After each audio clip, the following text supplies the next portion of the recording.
বরফে ঢেকে থাকা আর্কটিকের অন্ধকারে, যেখানে মানুষের শেষ নিঃশ্বাসও জমে বরফ হয়ে যায়, সেখানে একটা জাহাজ ভেসে যাচ্ছে জীবনের শেষ সন্ধানের খোঁজে। আর সেই জাহাজে একদিন খুঁজে পায় এক মৃতপ্রায় মানুষকে, যার নাম ভিক্টর ফ্রাঙ্কেনস্টাইন। তার চোখে মুখে ভয়, পেছনে মৃত্যুর ছায়া, আর সামনে বিশাল এক গোপন সত্য।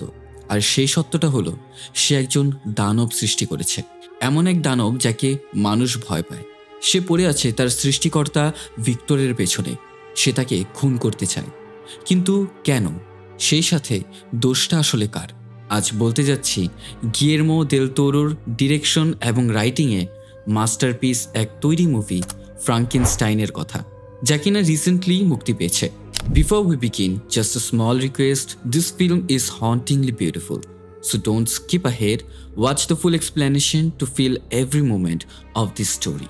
তাছাড়া সাথে আছে আমি ইমন। কেমন আছো তোমরা সবাই?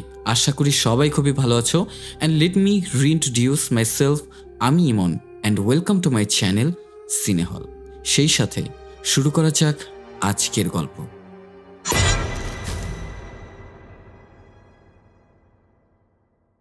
জায়গাটি হলো ফার্দার মোস্ট নর্থ। সাল 1857। একটা জাহাজ তার যাত্রাপথে বরফের মধ্যে আটকে পড়ে। জাহাজের ক্যাপ্টেন অ্যান্ডারসন সে চাইছে জাহাজকে কোনোভাবে এই অবস্থা থেকে বের করে নিজেদের গন্তব্যের উদ্দেশ্যে পুনরায় যাত্রা করতে। কিন্তু জাহাজের বাকি সব লোকেরা বাড়ি ফিরে যেতে চাইছিল, কারণ ক্লান্তি আর ক্ষুধার সাথে সাথে শীত তাদেরকে জেঁকে ধরেছে। তবে অ্যান্ডারসন ফিরবে না। সে নিজের গন্তব্য পথে যেতে বদ্ধপরিকর। জাহাজকে বরফ থেকে বের করার চেষ্টা করার আদেশ দেয় অ্যান্ডারসন। এই কাজ করতে করতে প্রায় তখন রাত হয়ে যায়। রাতে একটা বিস্ফোরণের শব্দ হয়, সাথে সেখানে আগুনও লেগেছে। এটা দেখে অ্যান্ডারসন কিছু লোক নিয়ে সেখানে দেখতে চলে যায়। সেখানে ভিক্টর নামের একজন আহত লোককে তারা খুঁজে পায়। সেখানে তাদের সবগুলো স্লে ডগ মৃত আর রক্তাক্ত হয়ে পড়ে আছে। স্লে ডগ হচ্ছে সেসব কুকুরদের বলা হয় যারা কুকুর বা নেকড়ের মতো ট্রেনিংপ্রাপ্ত পোষা প্রাণী, যারা বরফের মধ্যে গাড়ি টেনে নিয়ে যায়। তারা আহত ভিক্টরকে সেখান থেকে উদ্ধার করে নিজেদের সাথে নিয়ে যায়। অ্যান্ডারসন আর তার লোকজন ভেবে নিয়েছিল এটা হয়তো কোনো বন্য প্রাণীর আক্রমণ, কিন্তু ভিক্টরকে জাহাজে তোলার পর আবির্ভাব হলো একটা মানুষের মতো দেখতে প্রাণীর। সে দেখতে মানুষের চেয়ে অদ্ভুতভাবে বড়সড় এবং লম্বা, মুখের চামড়া ঝলসানো। হুঙ্কার দিয়ে সে শুধু ভিক্টরকে চাইছিল। সেই দানবাকৃতির অবয়বের সামনে যেই বাধা হয়ে আসছিল তাকেই সে মেরে ফেলছিল। অ্যান্ডারসনের লোকজন গুলি করতে থাকলেও তাতে সেই দানবাকৃতির মানুষের কিছুই হচ্ছিল না। সে যেন নিমিষেই রিজেনারেট করছিল। সেই দানবাকৃতির অবয়ব জাহাজে উঠে পড়ে এবং পুরো ম্যাসাকার পরিস্থিতি তৈরি করে। এক পর্যায়ে অ্যান্ডারসন রকেট মিসাইলের মতো গুলি ছুড়লে মনস্টারটা জাহাজ থেকে পড়ে যায়। সেই সময় জাহাজে ওঠার সিঁড়ি উপরে তুলে নিলে মনস্টারটা আর উঠতে পারে না। সেই দানবাকৃতির অবয়বটা যখন নিজের সম্পূর্ণ শক্তি দিয়ে পুরো জাহাজ উল্টে ফেলার উপক্রম করলে, এবার অ্যান্ডারসন তার পায়ের নিচে বরফে গুলি করতেই বরফের আস্তরণ ভেঙে সেই দানব হিমশীতল পানিতে পড়ে যায়। সবাই ভাবে এবার হয়তো সেই দানবটা মারা গেছে। এটা ভেবেই তারা স্বস্তির নিঃশ্বাস নিচ্ছিল। তখন ভিক্টরের চিকিৎসা শুরু হয়। এক পর্যায়ে তার জ্ঞান ফেরে, কিন্তু সবাইকে অবাক করে দিয়ে ভিক্টর অ্যান্ডারসনকে বলে, আমাকে তার হাতে তুলে দাও, না হলে সে তোমাদের সবাইকেই মেরে ফেলবে। সে প্রশ্ন করে বসে, এখন পর্যন্ত তোমাদের কতজন লোক মারা গেছে? অ্যান্ডারসন তাকে জানায় সব মিলিয়ে 6 জন হবে। ভিক্টর বলে, এই দানবকে আমি বানিয়েছি, তাকে মারা সম্ভব না। সে কিছু সময় পর আবার ফিরে আসবে। এইসব কথা অ্যান্ডারসন ভিক্টরকে জিজ্ঞেস করে, তুমি একে কিভাবে তৈরি করেছ? এবার ভিক্টর বলতে শুরু করে এই সব কিছুর ঘটনা ঠিক কোথা থেকে শুরু হয়েছে, কেন এই দানব তার জীবনের পেছনে পড়ে আছে, আর সেই বা কিভাবে এমন একজন মনস্টারকে জন্ম দিল। এরই সাথে শুরু হয় গল্পের প্রথম পার্ট, ভিক্টরস টেল। ভিক্টরের পুরো নাম ভিক্টর ফ্রাঙ্কেনস্টাইন। ভিক্টর হচ্ছে এক ধনীর দুলাল। তার বাবা একজন ব্যারন, যার নাম লিওপল্ড। এর সাথে তিনি একজন নামকরা সার্জেনও ছিলেন। যারা জানে না তাদের বলতে চাই, ব্যারন হলো ইউরোপীয় অভিজাত এবং জমিদারদের একটা পদবি। ভিক্টরের বাবা না তাকে পুত্র স্নেহে ভালোবাসত, না তার স্ত্রী ক্লেয়ারকে কখনো আপন করতে পেরেছিল। লিওপল্ডের জন্য বিয়েটা ছিল যৌতুকের মাধ্যমে নিজের ব্যারনের মর্যাদাকে আরও বাড়ানোর একটা উপায়, যার জন্য বলি হতে হলো ক্লেয়ারকে। একটা অর্থবিহীন সম্পর্কের মধ্যে আটকা পড়ে ক্লেয়ার সবসময় নিজেকে গুটিয়ে রাখত। লিওপল্ড বেশিরভাগ সময় শহরে বিভিন্ন কাজের জন্য বাইরেই থাকত। তবে যখনই সে বাসায় আসতো, তার হাতের ইশারায় সম্পূর্ণ বাড়িটা চলত। পান থেকে চুন ঘষলেই অ্যাবিউসিভ ব্যবহার পেত ক্লেয়ার। সে ছিল খুবই বদমেজাজি এবং নিষ্ঠুর, যার কারণে তার স্ত্রী সবসময় তাকে ভয় করেই চলত। ভিক্টরের পর দ্বিতীয়বারের মতো প্রেগনেন্ট হলো ক্লেয়ার। লিওপল্ডের এইদিকে কোনো নজর নেই, তার নজর তো ভিক্টরের ওপর। নিজের মতো বড় সার্জন বানাতে ছেলেকে বায়োলজি, হিউম্যান অ্যাটোনমি, সার্জারি সবকিছু শেখাতে থাকে। এক কঠোর পিতা যার কাছে ভিক্টর খুব কষ্টে হলেও চাপে পড়ে সব শিখত, কারণ কোনো ভুল ত্রুটি হলে তো শাস্তি পেতে হবে তাকে। শাস্তি পেতে হবে হাতে নয়, কারণ হাত তো সার্জারিতে কাজে লাগবে। তাই লিওপল্ড ভিক্টরের মুখে মারত। ভিক্টর তার মায়ের সাথে অনেক ক্লোজ ছিল, কিন্তু প্রতিনিয়তই বাবা মায়ের মধ্যে ঝামেলা আর অশান্তি দেখতে দেখতেই সে বড় হয়েছে। এইসব নিয়ে ভিক্টর খুবই পেরেশানিতে থাকে, যার ফলে এই সম্পূর্ণ বিষয়টি তার মানসিকতার উপর প্রভাব পড়ে। আজ আমি তোমাদের সাথে এমন একটি অ্যাপ্লিকেশন সম্পর্কে বলতে চাই, যেখানে ক্রিকেট, ফুটবল, টেনিস সহ বিভিন্ন লাইভ ম্যাচ দেখে স্কোর প্রেডিক্ট করেই সহজেই উপার্জন করা যায়, এবং এরা পিএসজি এবং সিরিয়ার অফিসিয়াল পার্টনার। এছাড়াও এখানে রয়েছে আইফোন, ল্যাপটপ ও ক্যাশ প্রাইজ জেতার অসাধারণ সুযোগ। এই অ্যাপটিতে তোমরা পাবে নানা রকম আকর্ষণীয় গেম, যেমন crash, crystal, under and over, 21 সহ আরও অনেক মজার গেম, যেগুলো খেলেই সহজে আয় করা সম্ভব। আর সবচেয়ে ভালো দিক হলো, রেজিস্ট্রেশনের সময় আমার প্রোমো কোড ব্যবহার করলে প্রথম ডিপোজিটেই পেতে পারো সর্বোচ্চ 24,000 টাকা পর্যন্ত বোনাস। তোমার যেটা টাকা সহজেই তুলতে পারবে বিকাশ, ব্যাংক, ক্রিপ্টো বা পেপাল সহ বিভিন্ন মাধ্যমে। তাছাড়া 24 ঘন্টা কাস্টমার সাপোর্ট তো রয়েছেই, তাই কোনো সমস্যা হলে সঙ্গে সঙ্গে সাহায্য পাবে। তাহলে দেরি কেন? এখনই নিচের পিন করা লিঙ্কে ক্লিক করে আমার প্রোমো কোড ব্যবহার করে জিতে নাও অসাধারণ পুরস্কারগুলো। এর মধ্যে একদিন ভিক্টরের মায়ের লিভার পেইন উঠে। তাড়াহুড়ো করে লিওপল্ড সার্জারি করে। এই ঘটনায় বাচ্চার কোনো ক্ষতি না হলেও ভিক্টরের মা মারা যায়। ঘটনার আকস্মিকতায় ভিক্টর পুরোপুরি ভেঙে যায়, আর সে মানসিকভাবে অস্থিতিশীল হয়ে পড়ে। তখন জন্ম নেওয়া বাচ্চাটির নাম উইলিয়াম রাখা হয়। ছোট ভাই উইলিয়ামের প্রতি বাবার যত্ন আর মনোযোগ দেখে ভিক্টরের প্রচণ্ড হিংসে হতো। তার মনে হতো তার বাবা শুধু উইলিয়ামকেই ভালোবাসে, তাকে কেন চোখে পড়ে না। বাবার প্রতি ভেতরে ভেতরে এই রাগ আর ক্ষোভে একদিন ভিক্টর লিওপল্ডকে বলেই ফেলে সে কেনই বা ক্লিয়ারের সার্জারি করেছিল, কেন তার মাকে সে বাঁচাতে পারল না। এর উত্তরে লিওপল্ড বলে, মৃত্যু আমার হাতে নেই, আর মৃত্যুকে আটকানোর কোনো ক্ষমতাও আমার নেই। সে তার বাবাকে বলে, আমি একদিন তোমার থেকেও বড় সার্জন হব এবং মানুষের এই মৃত্যুকে আটকাবো। আমি মৃত মানুষকে জীবিত করব, তোমার মতো কাউকে মরতে দিব না। ঠিক এই দিনটাতেই ভিক্টর নিজের জীবনের লক্ষ্য খুঁজে পায়। সেদিন রাতে ভিক্টর একটা স্বপ্ন দেখে, যেখানে একটা ডার্ক এঞ্জেল তাকে বলে ভিক্টর তার বাবার চেয়েও বড় একজন সার্জন হবে, জীবন আর মৃত্যুর উপর সে হুকুম চালাবে। এরপর থেকেই ফ্রাঙ্কেনস্টাইন পরিবারের সাথে কিছুই ভালো হয় না। তাদের জমিজমা আর বাগানগুলোতে অগ্নি দুর্ঘটনা, জায়গা জমির মামলা মোকদ্দমা এইসবের উপর অর্থের অভাব শুরু হয়ে শেষ পর্যন্ত নিজের বাড়িটা ছাড়াও কিছুই অবশিষ্ট থাকে না। এইসবের মাঝে লিওপল্ডো মারা যায়। তারপর ভিক্টর নিজেই ছোট ভাই উইলিয়ামকেই নিজের আত্মীয়দের কাছে রেখে সে পড়াশোনার জন্য দূরে চলে যায়। প্রথমে লন্ডন, এরপর ইডেনবার্গ। এভাবেই সময় পেরিয়ে যায় প্রায় অনেক বছর। অনেক সময়, কঠিন পরিশ্রম আর নিষ্ঠার সাথে ভিক্টর শুধু ভালো সার্জনই হয়নি, বরং প্রতিনিয়তই সে নিজের লিমিটকে পুশ করে সামনে আগাতে থাকে। তখন সাল 1855। রয়্যাল কলেজ অফ মেডিসিনে ডিসিপ্লিনারি ট্রিবিউনালে একটি সেমিনার আয়োজনে সব গুরুজনদের নিকের একটা প্রজেক্ট দেখায়। ভিক্টর কিছু মৃত মানুষের শরীরের কাজে লাগার মতো ভালো কিছু অংশ দিয়ে একটা বডি বানিয়েছে, যেখানে নির্দিষ্ট মাত্রার ফ্রিকোয়েন্সির তড়িৎ প্রবেশ করাতেই মৃত শরীরটি জীবিত হয়ে যায়। এরই সাথে বল ক্যাচ করা সহ বল ছেড়ে দেওয়ার মতো সিম্পল কাজগুলো কমান্ড পাওয়ার সাথে সাথে করতে পারছিল। এখানে এল্ডারলি লোকজনের এই প্রজেক্ট একদমই পছন্দ হয় না। তাদের মতেই জীবন দেয়া ও নেয়া শুধুমাত্র সৃষ্টিকর্তার হাতে। ভিক্টর এই ক্ষমতাগুলো নিজের হাতে তুলে নিয়ে মোটেও ঠিক করছে না। এইসবের মাঝে ইলেকট্রিক সুইটা লাশ থেকে বিচ্ছিন্ন করতেই লাশটা মৃত অবস্থায় চলে গেল। এত লোকজনের মধ্যে সেখানে উপস্থিত একজন লোকের এই বিষয়টা নিয়ে আগ্রহ বোধ হচ্ছিল। ইলাইট মেম্বাররা ভিক্টরের এই পরীক্ষায় রাগারাগি করে, এরই সাথে তাকে সাসপেন্ডও করে দেয়। দুঃখে ভারাক্রান্ত মন নিয়ে নিজের ঠিকানায় সে ফিরছিল। রাস্তায় সেই আগ্রহী লোক তাকে নিজের পরিচয় দেয়। তার নাম হাইনরিক হারল্যান্ডার। সে মূলত এলিজাবেথের মামা, যার সাথে খুব তাড়াতাড়ি ভিক্টরের ছোট ভাই উইলিয়ামের সাথে বিয়ে হতে চলেছে। হারল্যান্ডার তার ছোট ভাই উইলিয়ামের লেখা একটা চিঠিও ভিক্টরকে দেয়। উইলিয়াম এতদিনে খুব ভালো একজন ব্যবসায়ী হয়ে গেছে, যার জন্য হারল্যান্ডারও উইলিয়ামের প্রশংসা করছিল। এই ঘটনার 3 দিন পর হারল্যান্ডার ভিক্টরের বাড়িতে এসে তাকে জানায় সে ভিক্টরের সেই পরীক্ষার ডেমো দেখেছিল, এবং সেই ভিক্টরের সাথে উইলিয়ামের ব্যাপারটা বলতে আসেনি। হারল্যান্ডার মূলত ভিক্টরের এক্সপেরিমেন্টে ফান্ডিং করতে এসেছে। হারল্যান্ডার চায় ভিক্টর এমন একটা দেহ তৈরি করুক মৃত শরীর দিয়ে, যা শুধু ক্ষণিকের জন্য নয় বরং সম্পূর্ণরূপে জীবিত হবে, মানে মৃতকে জীবিত করা। হারল্যান্ডারও একজন সার্জেন, সে একজন আর্মি ডক্টর ছিল, কিন্তু নিজের কাজে সে অতটাও ভালো ছিল না বিধায় সে এই কাজটা ছেড়ে দিয়েছিল। বর্তমানে সে ব্যবসা করে বিশাল বড়লোক। সেখানে ভিক্টরও তার প্রস্তাবে রাজি হয়ে যায়। এরপর ভিক্টর একদিন হারল্যান্ডারের বাড়িতে যায়। সেখানে হারল্যান্ডার তাকে 5 নম্বর এলিমেন্ট টেবিল দেখায়, যেটা সম্পর্কে ধারণা ছিল এটা পুরো পৃথিবীতেই মাত্র 4টাই ছিল।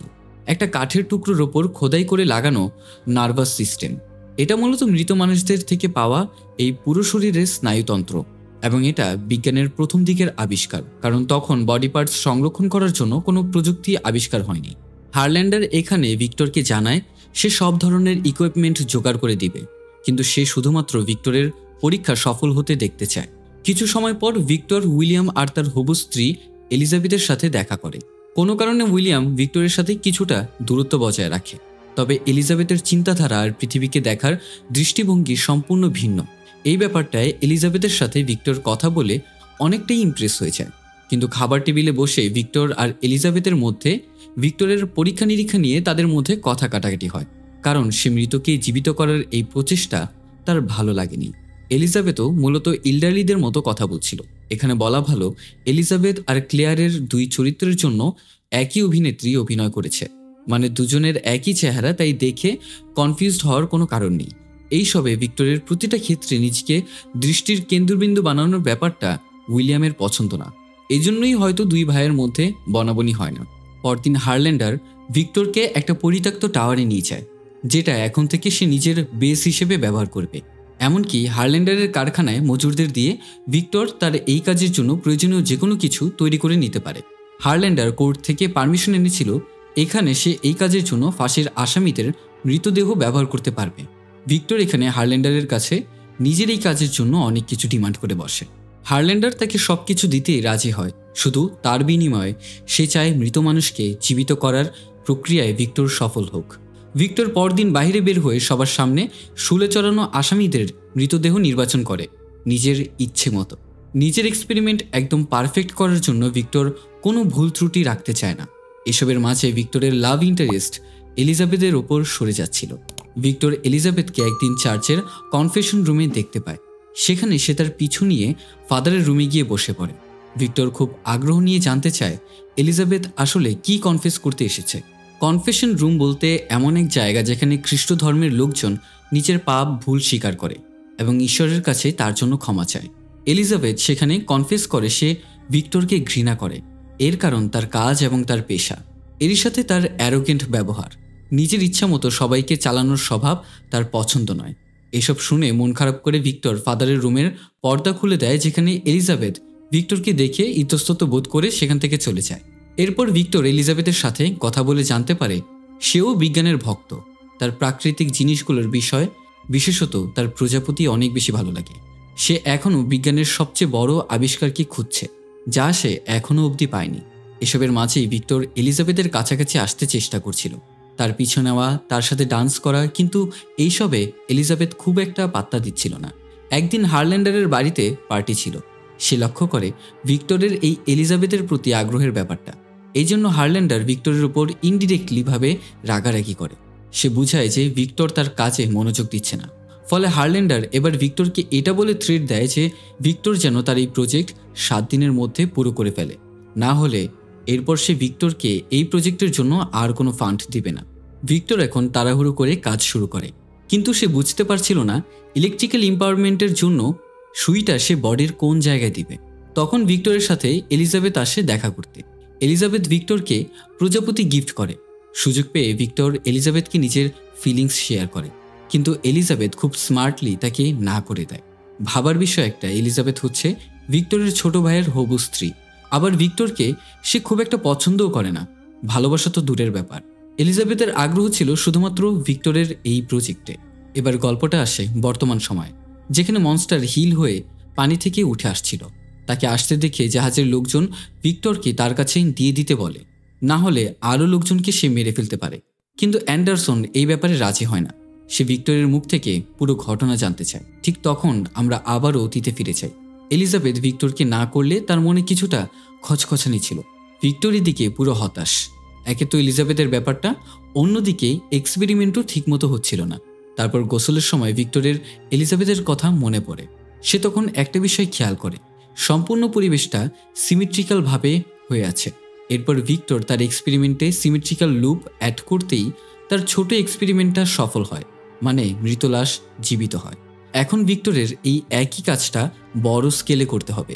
তার জন্য ভিক্টরের লাগবে মানব শরীর বা মৃতদেহ। এরই মধ্যে যুদ্ধ শুরু হওয়ায় ভিক্টর অনেক মৃত লাশ সহজেই পেয়ে যায়, যা দিয়ে ভিক্টর অনেক মানুষের শরীরের বিভিন্ন অংশযুক্ত করে একটা পারফেক্ট বডি বানায়, যার আকার স্বাভাবিকের চেয়ে অনেক বড় ছিল। হার্ল্যান্ডার আসে, সে এই বডির কিছু ছবি নেয়, আর তারা বৃষ্টি বাজ পড়া একটা পারফেক্ট দিন খুঁজে পায় ভিক্টরের সেই মৃত শরীরে ইলেকট্রিক শক প্রবেশ করিয়ে জীবিত করার জন্য। হার্ল্যান্ডারকে প্রজেক্টের খবর জানানোর জন্য ভিক্টর যেতেই দেখতে পায় হার্ল্যান্ডারের অবস্থা অলরেডি অনেক খারাপ। আসলে হার্ল্যান্ডার অনেক মেয়েদের সাথে অবৈধ সম্পর্ক করার ফলে তার শরীরে একটা মরণব্যাধি রোগ সেফিলাস বাসা বেঁধেছে। এখন হার্ল্যান্ডার যেহেতু জানে সে মারা যাবে, তাই জন্য নিজের আয়ু বাড়াতে ভিক্টরের প্রজেক্টে ফান্ডিং করছিল। মানে শুরু থেকেই হার্ল্যান্ডার ভিক্টরের কাজে সাহায্য করছিল কেবলমাত্র নিজের স্বার্থ হাসিলের জন্য। এবার যেহেতু ভিক্টরের প্রজেক্ট প্রায় সফল হয়েই গেছে, তাই হার্ল্যান্ডার এখন চাইছে ভিক্টর যেন তার শরীরের উপর কাজটা শুরু করে। ভিক্টর তখনইতে রাজি না হয় হার্ল্যান্ডার তাকে অর্থ সম্পদের লালসা দেখায়, এমনকি এলিজাবেথের সাথে বিয়ের প্রতিশ্রুতিও দেয়। কিন্তু ভিক্টর বোঝানোর চেষ্টা করতে থাকে এটা সম্ভব না, কারণ অসুখের কারণে হার্ল্যান্ডারের শরীর ভেতর থেকে পচে গেছে। ভিক্টরের এমন কথায় হার্ল্যান্ডার রেগে গিয়ে একটা সিলভার কন্ডাক্টর হাতে নেয় এবং সে ভিক্টরের প্রজেক্ট থামানোর চেষ্টা করে। ভিক্টর তখন বাধা দিতে গেলে তাদের মধ্যে হাতাহাতি হয় এবং এক পর্যায়ে হার্ল্যান্ডার কন্ডাক্টর সহ টাওয়ার থেকে নিচে পড়ে যায়। এখান থেকে শিক্ষা, আসলে যাই করো না কেন, মৃত্যু কখন আসবে তা বলা যায় না। বাঁচার জন্য যাই করো না কেন, মৃত্যু সঠিক সময় চলে আসবে, যেমনটা হলো হার্ল্যান্ডারের সাথে। ভিক্টরের পর পুরো প্রস্তুতি করে বিদ্যুৎ চমকানোর সাথে নিজের প্রজেক্ট শুরু করে। মৃতদেহে বিদ্যুৎ পৌঁছালেও তা জীবিত হয় না। এটা দেখে ভিক্টর নিরাশ হয়ে বিশ্রাম নিতে চলে যায়, আর কখন ঘুমিয়ে পড়ে সে নিজেও জানে না। দুঃস্বপ্নে সে ওই দিন ডার্ক অ্যাঞ্জেলকে আবারও দেখতে পায়। চমকে ঘুম থেকে উঠতেই সে দেখে তার চোখের সামনে সেই তৈরি মৃতদেহ দাঁড়িয়ে আছে। তার মানে তার পরীক্ষা সফল হয়েছে, সে মৃতকে জীবিত করতে পেরেছে। আনন্দের সাথে ভিক্টরের বুক ফুলে ওঠে, কিন্তু এই খুশি বেশি দিন স্থায়ী হয় না। আর এটাই গল্পের শুরুতে দেখানো সেই মনস্টার, যা আসলে ভিক্টরের তৈরি একটা ক্রিয়েচার। ভিক্টর বুঝতে পারে না তার তৈরি করা এই ক্রিয়েচারটা নিয়ে সে এখন কি করবে, কারণ সে এতদিন শুধু মৃতকে জীবিত করার চিন্তা করত। এরপর সে কি করবে সে সম্পর্কে তার কোনো পরিকল্পনা ছিল না। ক্রিয়েচারটা ছিল সদ্য জন্ম নেওয়া বাচ্চার মতো, ধীরে ধীরে নিজের শক্তি বাড়াতে থাকে আর আচার ব্যবহার শিখতে থাকে। তার মধ্যে এখনও কোনো ফিলিংস তৈরি হয় না। ভিক্টর বাচ্চাদের মতো তার খেয়াল রাখে। একদিন সে তার চুল কাটিয়ে দিচ্ছিল, ক্রিয়েটার সেখানে ব্লেড দিয়ে নিজের হাত নিজে কেটে ফেলে। ভিক্টর খেয়াল করে ক্রিয়েচারটা খুব তাড়াতাড়ি রিজেনারেট হয়ে যাচ্ছিল। সেই ক্রিয়েচারটা শুধু একটা ওয়ার্ড শিখেছে, সেটা ছিল ভিক্টরের নাম। ক্রিয়েচারটা সবকিছু শিখছিল ঠিকই, কিন্তু খুব ধীর গতিতে, একটা ছোট বাচ্চার মতো। যাতে ভিক্টর ধৈর্য ধরতে না পেরে এবার ক্রিয়েচারকে মারা আর শাস্তি দেওয়া শুরু করে। ভিক্টর সেই ক্রিয়েচারকে বেসমেন্টের মধ্যে বেঁধে রাখত, মানে ঘুরে ফিরে ভিক্টর তার বাবার মতোই হয়েছিল। ভিক্টরের মনে হচ্ছিল ক্রিয়েচারটা বুদ্ধিহীন, তাকে দিয়ে কোনো কাজ সম্ভব না। তবে ভিক্টরের ধারণা ভুল ছিল, ক্রিয়েচারটা আসলে একদম ছোট বাচ্চাদের মতো ছিল। ধীরে ধীরে এক্সপ্লোর করতে করতে সে শিখছিল। এর মধ্যে বেশ কিছুদিন ধরে হার্ল্যান্ডারের চিঠি না পেয়ে এলিজাবেথ আর উইলিয়াম আসে ভিক্টরের কাছে। ভিক্টর তাদের দেখে ক্রিয়েচারকে দেখানোর খুশিতে আত্মহারা হয়ে পড়ে, আর হার্ল্যান্ডারের মৃত্যুর খবরটা সম্পূর্ণরূপে গোপন রাখে। সে জানায় সে এক জায়গায় কাজে গেছে। উইলিয়ামকে ভিক্টর নিয়ে যায় রিসার্চ দেখাতে। এদিকে বেসমেন্টের মধ্যে ভিক্টর ডাক শুনে এলিজাবেথ সেখানে চলে যায়। এলিজাবেথ সেখানে গিয়ে দেখতে পায় সেই ক্রিয়েচারকে। তাকে দেখে এলিজাবেথ মন্ত্রমুগ্ধের মতো হয়ে যায়। সেই ক্রিয়েচারও এলিজাবেথকে পছন্দ করতে শুরু করে। এর কারণ তার নরম ব্যবহার, যেটা কিনা সে ভিক্টরের কাছে পাচ্ছিল না। এলিজাবেথ খেয়াল করে ক্রিয়েচারের শরীরে নতুন পুরাতন অনেক ক্ষতের দাগ। সে বুঝে যায় ভিক্টর ক্রিয়েচারকে মারধর করে। এলিজাবেথ এই ব্যাপারটা জানাতে ভিক্টরের কাছে যায়। ভিক্টর তাকে বলে সে শুধুমাত্র একটা রিসার্চের বস্তু, কোনো সত্যিকারের মানুষ নয়, সাথে তার কোনো বুদ্ধিজ্ঞানও নেই। এই জিনিস আমাদের কোনো কাজের না। এলিজাবেথ কথা থামিয়ে তাকে জানায় সে এখন কোনো জিনিস না, তার এখন প্রাণ আছে। সে আমাদের মতোই মানুষ, আর আমাদের থেকেও বেশি পবিত্র। এই কথায় ভিক্টর কোনো কথা না বাড়ালেও ভেতরে ভেতরে তার ইগো হার্ট হয়। এলিজাবেথ রাতে লুকিয়ে লুকিয়ে ক্রিয়েচারের সাথে অনেক সময় পর্যন্ত ভালো ব্যবহার করে। ভিক্টর এই ব্যাপারটা বুঝতে পেরে এলিজাবেথকে নিষেধ করলে এলিজাবেথ উল্টো তাকে কথা শুনিয়ে দেয়। মনে আছে এলিজাবেথ বিজ্ঞানের আশ্চর্যজনক আবিষ্কার খুঁজছিল? এলিজাবেথ আসলে সেটা পেয়ে গেছে। সেটা ছিল এই ক্রিয়েচারটা। এসবের পর ভিক্টর রাগে ক্রিয়েচারকে মেরে নিজের রাগ বের করে, কিন্তু এবার ক্রিয়েচারকে যখন লোহার পাইপ দিয়ে ভিক্টর পিটাচ্ছিল, সেই ক্রিয়েচার পাইপটা কেড়ে নিয়ে নিজের হাত থেকে মুচড়ে ভেঙে ফেলে। ঘটনার আকস্মিকতায় ভিক্টর ভয় পেয়ে যায়, কারণ ক্রিয়েচারের শক্তি সাধারণ মানুষের তুলনায় অনেক বেশি। এর মানে ক্রিয়েচারের মধ্যে ধীরে ধীরে আবেগ অনুভূতির তৈরি হচ্ছিল। পরদিন ভিক্টর হারল্যান্ডারের মৃত্যুর সম্পর্কে সব সত্যটা উইলিয়ামের কাছে বলে দেয়, আর হারল্যান্ডারের সংরক্ষিত লাশ দেখিয়ে তাকে জানায়, এলিজাবেথ সবটা জানার আগে তোমরা এখান থেকে চলে যাও। উইলিয়ামও সেই মতন এলিজাবেথকে বুঝিয়ে শুনিয়ে তারা সেখান থেকে চলে যাওয়ার উদ্দেশ্যে বেরিয়ে পড়ে। তারা চলে যাওয়ার পর ভিক্টর রাগের মাথায় সিদ্ধান্ত নেয় হারল্যান্ডারের লাশসহ ক্রিয়েচারকে ধ্বংস করে ফেলবে সে। এই জন্য পুরো টাওয়ারে পেট্রোল ঢেলে ভিক্টরের সেই ক্রিয়েচারের কাছে যায়। ভিক্টর ক্রিয়েচারকে বলে, আমার নাম ছাড়া তুমি যদি আর কোনো শব্দ বলতে পারো তাহলে তোমাকে মারবো না। ক্রিয়েচার এবার এলিজাবেথের নাম বললে ভিক্টর আরও বেশি রেগে গিয়ে টাওয়ারে আগুন ধরিয়ে দেয়। এর মধ্যে এলিজাবেথের মনে হতে থাকে ভিক্টর হয়তো ক্রিয়েচারকে মেরে ফেলবে, তাই সে উইলিয়ামকে বুঝিয়ে সেখানে ফিরে আসার পথ ধরে। কিন্তু যতক্ষণে তারা ফেরত আসে ততক্ষণে অনেক দেরি হয়ে গেছে। আগুন লাগিয়ে ফেলার পর ভিক্টরের মনে হয় সে হয়তো ভুল করেছে, তার ক্রিয়েচারকে মারা ঠিক হবে না। এই জন্য ভিক্টর ফিরে যায় ক্রিয়েচারকে বাঁচাতে, যেখানে আচমকা একটা বিস্ফোরণে ভিক্টরের পা উড়ে যায়, যেটার জন্য গল্পের শুরুতে ভিক্টরের লোহার পা দেখা যাচ্ছিল। এই পর্যন্ত গল্পটা ছিল ভিক্টরের, এখানে তার গল্পটা শেষ হয়, আর সিন আমাদেরকে বর্তমান সময়ে জাহাজে নিয়ে আসে। সেখানে বাইরে হইচই শুরু হয়। রুমে ভিক্টর আর অ্যান্ডারসন আছে। সেখানে দরজা খুলে রুমে প্রবেশ করে সেই ক্রিয়েচার সেই বরফের পানি থেকেও রিজেনারেট হয়ে উঠে এসেছিল। জাহাজের ক্যাপ্টেনের সব লোকজনদের হারিয়ে সে ভিক্টরের কাছে পৌঁছে গেছে। অ্যান্ডারসনের উপর ক্রিয়েচার হামলা করতে শুরু করলে ভিক্টর তাকে থামতে বলে। সেই সময় অ্যান্ডারসন ক্রিয়েচারকে বলে, তোমার ক্রিয়েটর ভিক্টর তোমার সম্পর্কে যা যা বলেছে আসলে সবই সত্যি, তুমি আসলে একটা মনস্টার। এই পয়েন্টে এসে ক্রিয়েচার অ্যান্ডারসনকে জানায়, তোমরা তো শুধু ভিক্টরের দিকের গল্পটাই শুনেছ, এবার আমার সাইডের গল্পটাও শোনো। এর মানে ক্রিয়েচার এতদিনে কথা বলাও ঠিকমতো শিখে গেছে। এরই সাথে শুরু হয় গল্পের দ্বিতীয় ভাগ, দ্য ক্রিয়েচারস টেল। টাওয়ারে আগুন ছড়িয়ে পড়লে ক্রিয়েচার নিজের সব শক্তি দিয়ে শিকল ভেঙে বেসমেন্টের ভেতরে নালার মধ্য দিয়ে একটা নর্দমায় গিয়ে পৌঁছায়। এই সময় পর্যন্ত ক্রিয়েচার নিজেকে বাঁচানোর মতো সার্ভাইভাল ইনস্টিংক্ট ডেভেলপ করে ফেলেছিল। এরপর জলের ধারে ক্রিয়েচারের চোখ খুলে সেখান থেকে সে জঙ্গলে প্রবেশ করে। অনেক মৃত মানুষের কঙ্কাল দেখে সেখান থেকে ক্রিয়েচার জামা কাপড় পরে নেয়। সে এটা দেখেছিল মানুষ পোশাক পরে, এই জন্য সে সেটার অনুকরণ করে। আর মৃত মানুষের কঙ্কাল ছিল যুদ্ধের ফলাফল। জঙ্গলের মধ্যে ফল খেয়ে হরিণের মতো প্রাণীদের সাথে ক্রিয়েচার জীবন ধারণ করছিল। একদল মানুষ এসে হরিণকে মারে, সাথে ক্রিয়েচারকেও গুলি করে, কারণ তাকে দেখতে ভয়ঙ্কর মনস্টারের মতো লাগছিল। এই ঘটনায় ভয় পেয়ে ক্রিয়েচার সেখান থেকে পালিয়ে একটা বাড়ির গুদাম ঘরে আশ্রয় নেয়। ততক্ষণে তার আহত জায়গাও সেরে উঠেছিল। ক্রিয়েচার কিছু শীতের জন্য এখানেই আশ্রয় নেয়। এরপর সে বুঝতে পারে এই গুদাম ঘরের মালিক আসলে সেই শিকারীর দল, যারা জঙ্গলের মধ্যে তাকে হামলা করেছিল। ক্রিয়েচার গা ঢাকা দিয়ে সেখানেই থাকা শুরু করে। সে লক্ষ্য করে শিকারী কয়েকজন ছাড়াও তাদের বাড়িতে একজন মহিলা, একটা বাচ্চা মেয়ে, সাথে একজন অন্ধ বৃদ্ধ লোক থাকে। এখানে থেকে ক্রিয়েচার শিখে কাকে কি বলতে হয়, কোনটা কিসের নাম, এমনকি সে লেখাপড়া কথা বলা শিখে সেই অন্ধ বৃদ্ধ লোকটির কাছ থেকে। সেই বাচ্চা মেয়েটিকে পড়াশোনা শেখাতো। তখন ধীরে ধীরে ক্রিয়েচার এই পরিবারটাকে পছন্দ করতে শুরু করে। নানাভাবে ক্রিয়েচার তাদের সাহায্য করা শুরু করে, লুকিয়ে লুকিয়ে কারো সামনে না আসে। কখনো কাঠ কেটে বাড়ির সামনে রেখে দিয়ে কখনো তাদের ভেড়ার জন্য বেড়ি বানিয়ে দেওয়ার মতো কাজ করে দেয়।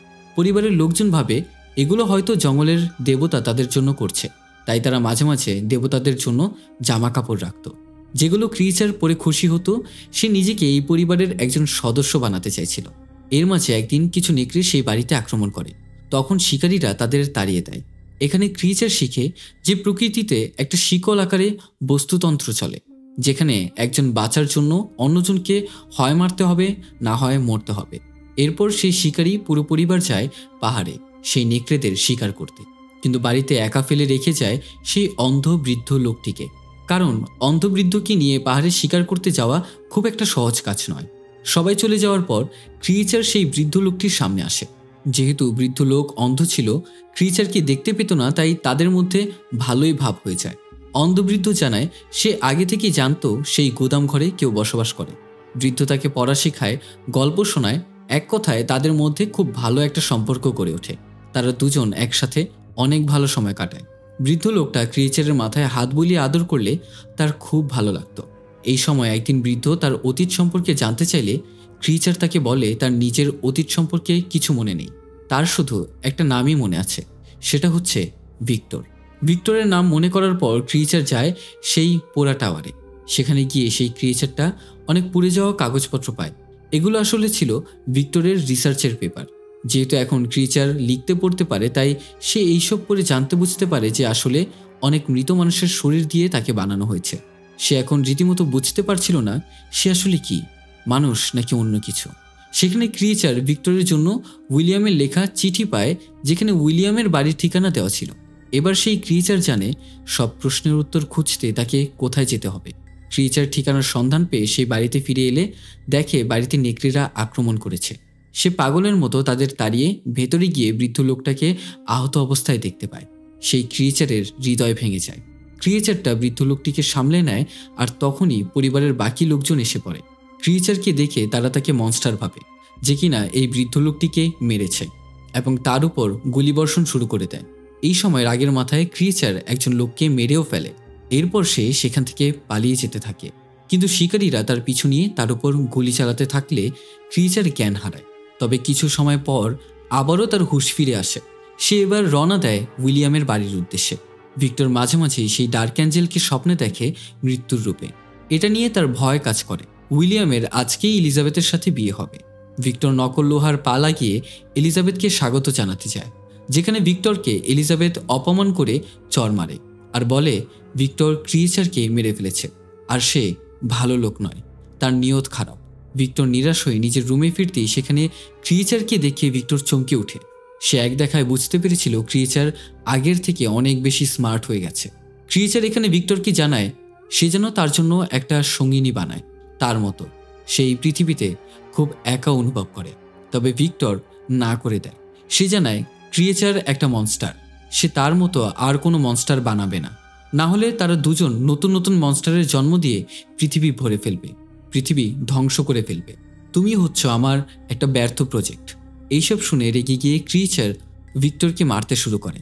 মারামারির শব্দে সেখানে এলিজাবেথ চলে আসে। এলিজাবেথ ক্রিয়েচারকে জীবিত দেখে অনেক খুশি হয়। ক্রিয়েচারও তাকে দেখে খুশি ছিল। এসবের মধ্যে ভিক্টর ক্রিয়েচারকে উদ্দেশ্য করে গুলি মারে, যেটা এলিজাবেথের গায়ে লেগেছে। ঠিক সেই সময় রুমে বাকি সবাই প্রবেশ করে। উইলিয়াম ক্রিয়েচারকে হামলা করতে যায়, তাকে আটকাতে ক্রিয়েচার উইলিয়ামকে আঘাত করে। এর ফলে উইলিয়ামের মাথায় গভীর ক্ষত সৃষ্টি হয়। তখন ভিক্টর সবাইকে চিৎকার করে বলতে থাকে ক্রিয়েচার এলিজাবেথকে মেরে ফেলেছে, কিন্তু ক্রিয়েচারের দৈত্যাকার দেহ আর শক্তি দেখে কারোই তার উপর হাত তোলার সাহস হয় না। ক্রিয়েচার সবার মধ্য থেকে এলিজাবেথকে কোলে তুলে একটা গুহায় আশ্রয় নেয়। এলিজাবেথ আত্মতৃপ্তির সাথে তার শেষ নিঃশ্বাস ত্যাগ করে, কারণ কোথাও না কোথাও সে ক্রিয়েচারকে পছন্দ করত, কারণ সে ছিল পিওর সোল, যাকে এলিজাবেথ সবসময় খুঁজছে।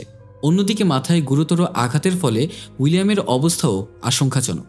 মৃত্যুর আগে উইলিয়াম ভিক্টরকে জানায় ছোটবেলা থেকেই সে এরকম জেদি আর নিজের হুকুম চালায়, যার জন্য উইলিয়াম তাকে ভয় পেত, আর এখনও সে একই রকম আছে।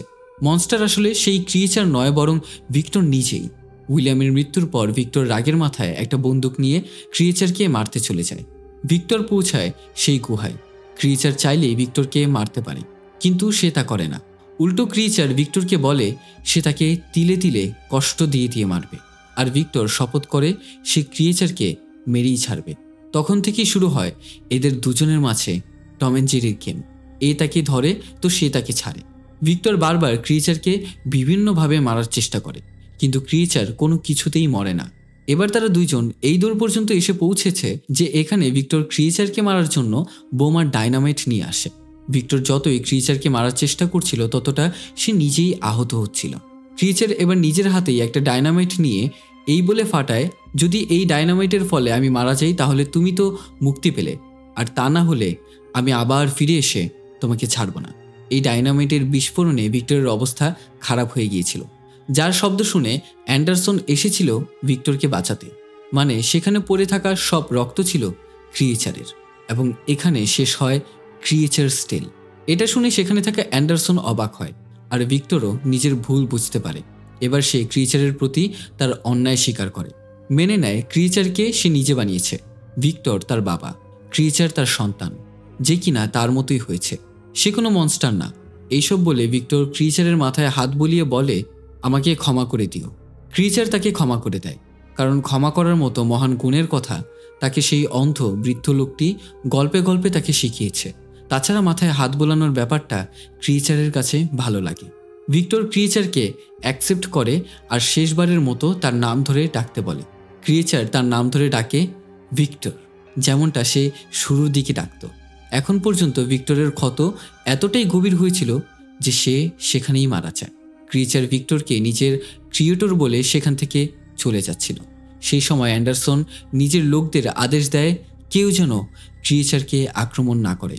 সেই ক্রিয়েচার নিজেই জাহাজ থেকে নেমে যায় এবং জাহাজকে ধাক্কা দেয়, যাতে বরফ থেকে জাহাজটা মুক্ত হয়। অ্যান্ডারসন এবার নিজের লোকদের জানায় তারা আর সামনে যাবে না, এবার তারা বাড়ি ফিরবে। অ্যান্ডারসনের মধ্যে যেই দাম্ভিকতা ছিল সেটাও কখনো কখনো কোথাও ভিক্টরের মতোই। ভিক্টরকে দেখে সে বুঝতে পারে এই দাম্ভিকতা শেষ পর্যন্ত ক্ষতি ছাড়া কিছুই দিতে পারবে না। সেখানে ক্রিয়েচারও নিজের গন্তব্যে চলে যায় আর সূর্যের আলোকে অনুভব করে, যেমনটা সে প্রথমবার করেছিল। এবং এখানেই শেষ হয় এই গল্পটি। এই গল্পের আসল মনস্টার ক্রিয়েচার ছিল না, মনস্টার ছিল ভিক্টর, যে কিনা জীবন মৃত্যুর নিয়মকে পাল্টে দিয়ে নিজেকে ক্রিয়েটরের জায়গায় নিয়ে যাওয়ার চেষ্টা করছিল। যে চেষ্টায় মানুষত্ব হারিয়ে সে নিজে একটা রাক্ষসে পরিণত হয়। ক্রিয়েচার তো ছিল বড় হতে থাকা একটা বাচ্চা, যে ভিক্টরের মারধর আর আচার আচরণের কারণে প্রতিশোধ পরায়ণ হয়ে উঠেছিল। ক্রিয়েচার জীবন আর ভালোবাসার মানে বুঝে গিয়েছিল। উল্টো দিকে ভিক্টর নিজের দাম্ভিকতা আর অপরাধ বোধেই শেষ হয়ে গিয়েছিল। ভিক্টরকে মনস্টার তৈরি করেছিল তার ছোটবেলার ট্রমা আর অনুশোচনা, যা তার বাবা মারা যাওয়ার পর দাম্ভিকতায় রূপ নেয়। সে নিজেকে সর্বশ্রেষ্ঠ ভাবতে শুরু করে। নিজের ভাইয়ের সুখও তার সহ্য হতো না, তাই ভাইয়ের হবু স্ত্রীর সাথে ফ্লার্ট করার চেষ্টায় মজে থাকত। আর ভিক্টর সম্পর্কে তার ভাই উইলিয়াম সব জানত, কিন্তু মৃত্যুর আগেই একমাত্র বলার সুযোগ পেয়েছিল কি করে মানুষ মহান হতে গিয়ে মানুষত্বই ত্যাগ করে ফেলে। এবং এখানেই শেষ হলো দীর্ঘ এক ঘটনা। কেমন লাগলো সম্পূর্ণ ঘটনাটা তা অবশ্যই কমেন্ট করে জানাবেন। ভিডিওটা ভালো লেগে থাকলে লাইক করে দিবেন। চ্যানেলে নতুন হয়ে থাকলে সাবস্ক্রাইব করে পাশে থাকা বেল আইকনে অল সেট করে দিতে কিন্তু ভুলবেন না। টিল দেন দেখা হচ্ছে নতুন কোনো এক ভিডিও নিয়ে। Good bye.